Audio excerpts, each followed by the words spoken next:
Penilaian berbasis kelas. Ada beberapa pertimbangan tentang pentingnya penilaian berbasis kelas.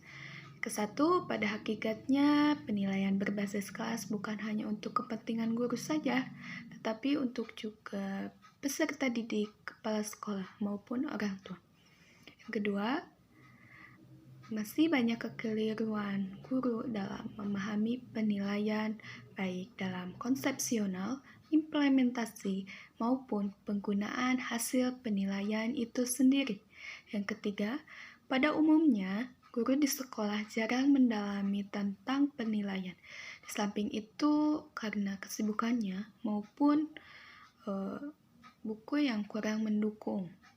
Yang keempat, ada kecenderungan guru di sekolah melaksanakan penilaian itu apa adanya. Yang kelima, penilaian yang guru lakukan pada umumnya kurang memperhatikan segi proses. Selanjutnya, pengertian penilaian berbasis kelas. Penilaian dalam arti assessment, maksudnya data dan informasi dari penilaian berbasis kelas merupakan salah satu bukti yang digunakan untuk mengukur keberhasilan suatu program pendidikan.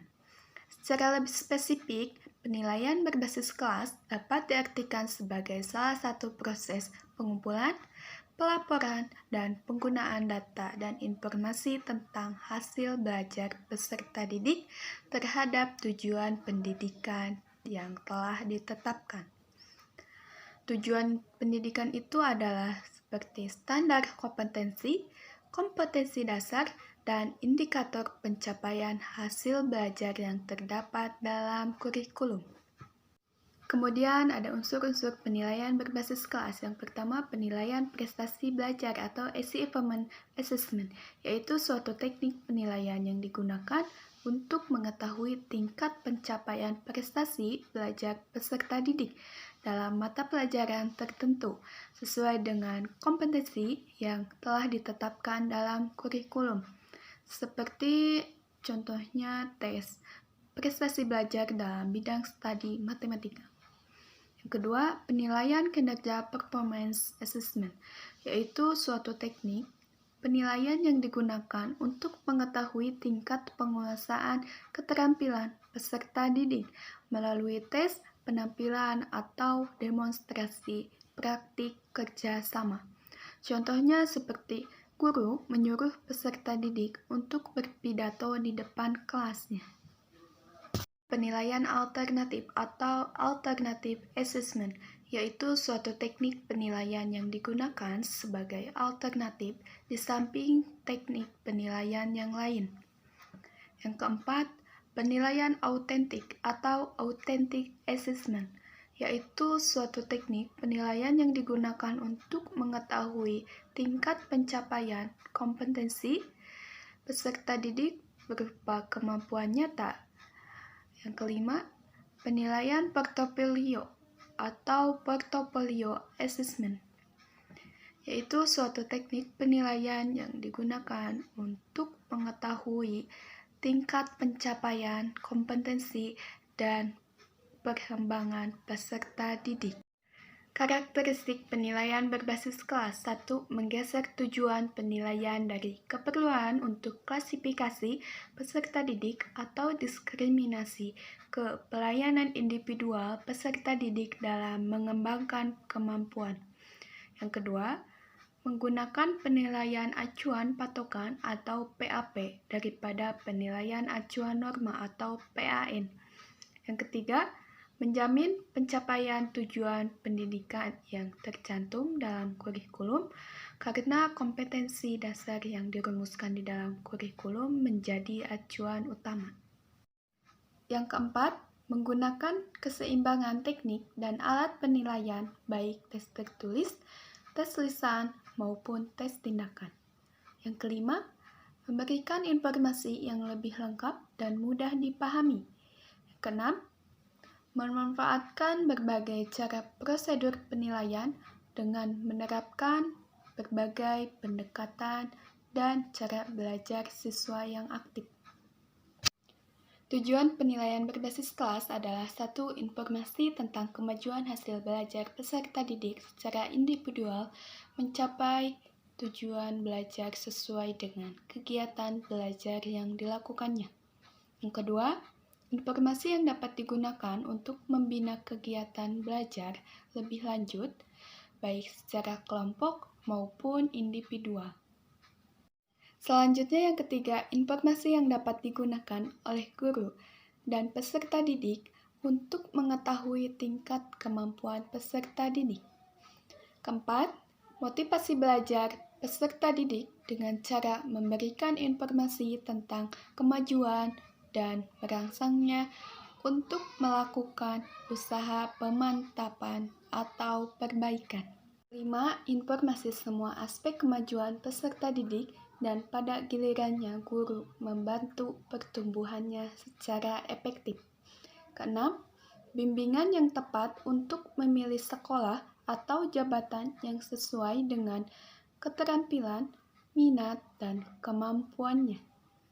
Fungsi penilaian berbasis kelas bagi peserta didik dan guru yaitu 1. Membantu peserta didik dalam mewujudkan dirinya dengan mengubah atau mengembangkan perilakunya ke arah yang lebih baik dan maju. Kedua, membantu peserta didik mendapatkan kepuasan atas apa yang telah dikerjakannya. Ketiga, membantu guru menetapkan apakah strategi, metode, dan media mengajar yang digunakannya telah memadai. Kemudian yang keempat, membantu guru dalam membuat pertimbangan dan keputusan administrasi.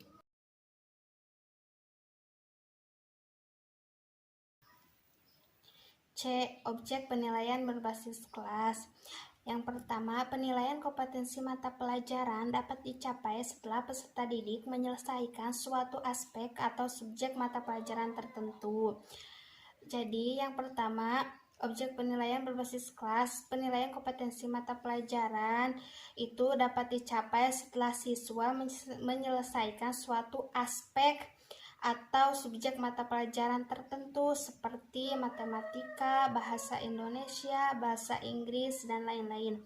Yang kedua, penilaian kompetensi rumpun pelajaran dapat dicapai setelah menyelesaikan suatu rumpun pelajaran.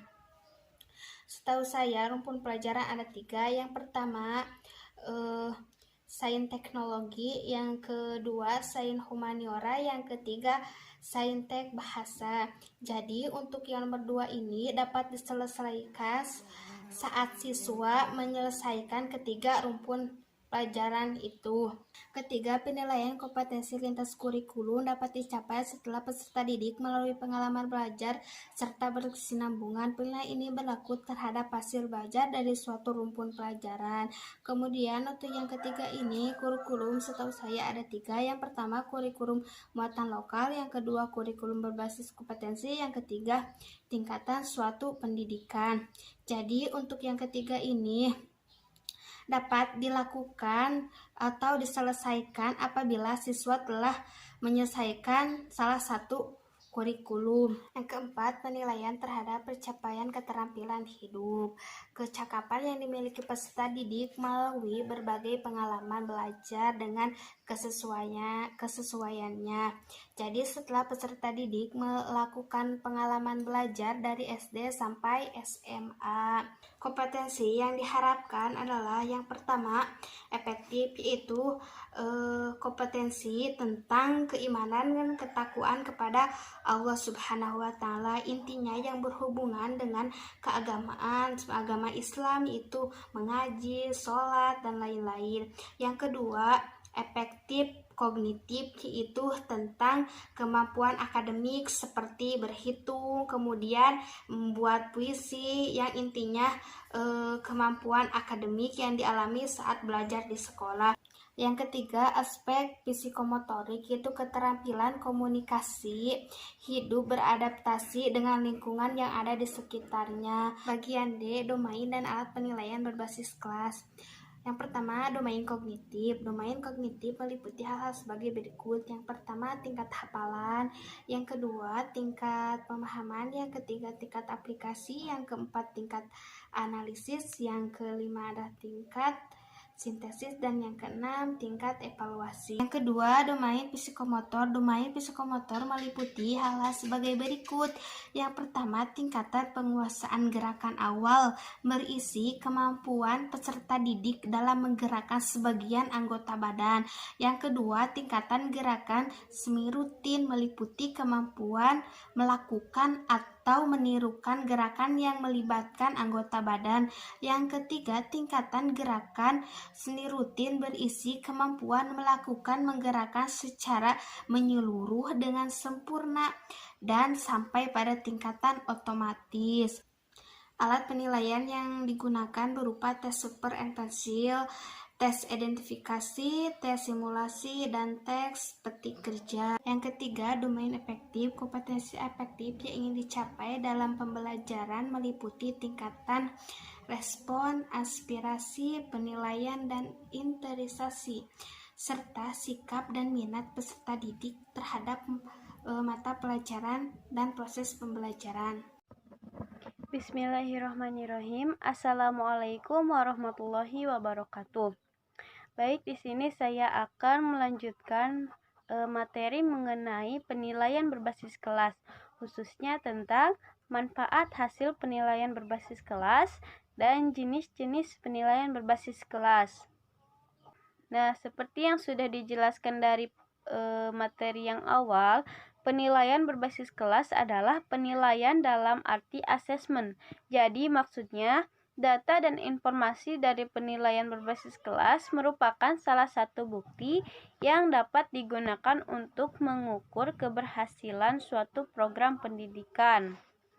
Nah, secara lebih spesifiknya, penilaian berbasis kelas dapat diartikan sebagai suatu proses pengumpulan, pelaporan, dan penggunaan data serta informasi tentang hasil belajar peserta didik terhadap tujuan pendidikan yang telah ditetapkannya.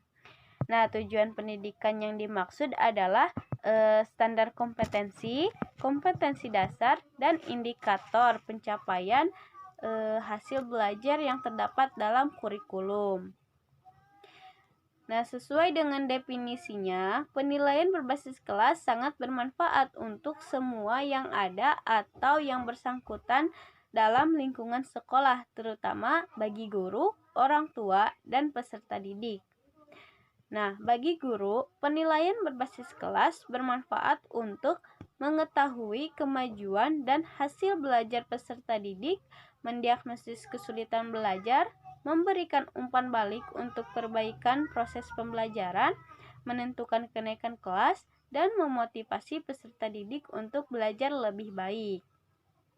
Dengan adanya penilaian berbasis kelas ini, guru akan lebih mudah menilai dan memberi nilai sesuai dengan bukti-bukti yang sudah dikumpulkan dalam suatu data atau dalam suatu bukti yang tertulis. Contohnya seperti dalam rapot. Nah, bagi orang tua, penilaian berbasis kelas bermanfaat untuk mengetahui kelebihan dan kekurangan anaknya. Nah, peringkat anaknya di kelas, memberikan bimbingan dan merangsang orang tua untuk menjalin komunikasi dengan pihak sekolah dalam rangka perbaikan hasil belajar anaknya. Tidak hanya mengetahui anaknya pergi ke sekolah, dari rumah ke sekolah, orang tua juga akan mengetahui apakah anaknya belajar dengan baik atau tidak di sekolah. Apakah anaknya berangkat ke sekolah itu untuk belajar dengan baik atau tidak. Nah, dengan bukti-bukti ini, orang tua dapat mengetahui hal tersebut.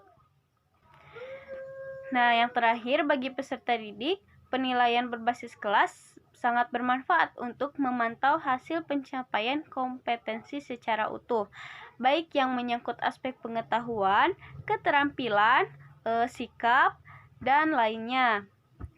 Jadi, tidak hanya belajar dan terus belajar, si peserta didik akan mengetahui apa hasil dari pembelajaran tersebut, apakah dia belajar dengan baik atau tidak, dia akan mengetahuinya.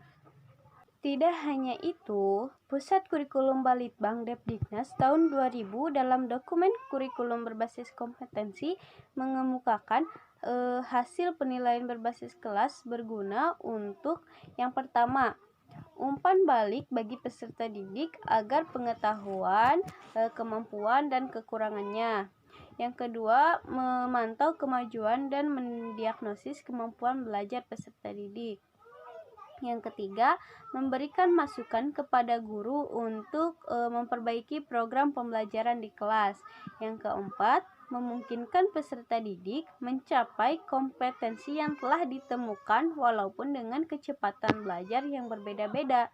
Dan yang terakhir, memberikan informasi yang lebih komunikatif kepada orang tua dan masyarakat tentang efektivitas pendidikan. Nah, itulah beberapa manfaat dari hasil penilaian berbasis kelas. Selanjutnya, jenis-jenis penilaian berbasis kelas. Secara umum, penilaian berbasis kelas dibagi menjadi beberapa jenis. Di antaranya yang pertama, tes tertulis. Seperti yang kalian tahu, tes tertulis merupakan alat penilaian berbasis kelas yang penyajiannya maupun penggunaannya dalam bentuk tertulis. Tes tertulis dapat diberikan pada saat ulangan harian seperti pemberian tugas pekerjaan rumah, kuis, dan lainnya. Dan ulangan umum seperti UAS, UTS, dan UN. Nah, bentuk tes tertulis dapat berupa pilihan ganda, menjodohkan, benar salah, isian singkat, dan uraian esai. Nah, yang kedua, tes perbuatan.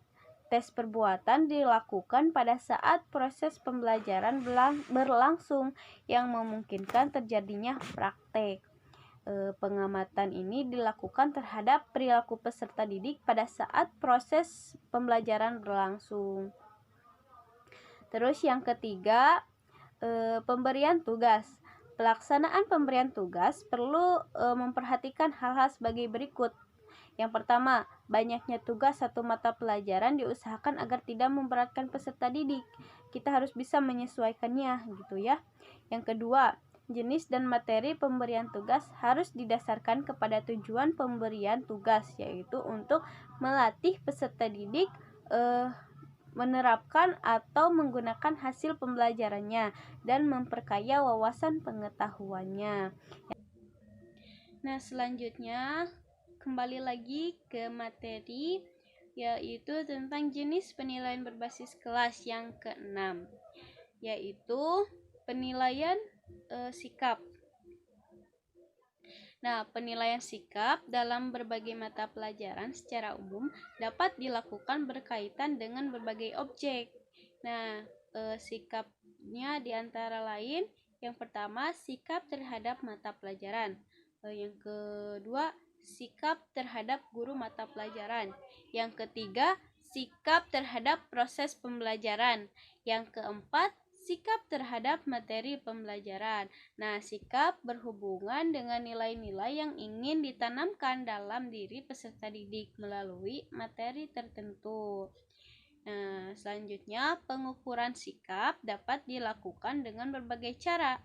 Yang pertama, observasi perilaku. Yang kedua, pertanyaan secara langsung. Yang ketiga, laporan pribadi atau menyertakan CV gitu ya. Yang keempat, penggunaan skala sikap. Selanjutnya, penilaian portofolio merupakan penilaian berbasis kelas terhadap sekumpulan karya peserta didik yang tersusun secara sistematis dan terorganisasi yang diambil selama proses pembelajaran dalam kurun waktu, yang digunakan oleh guru dan peserta didik untuk memantau perkembangan pengetahuan, keterampilan, dan sikap peserta didik dalam mata pelajaran tertentu.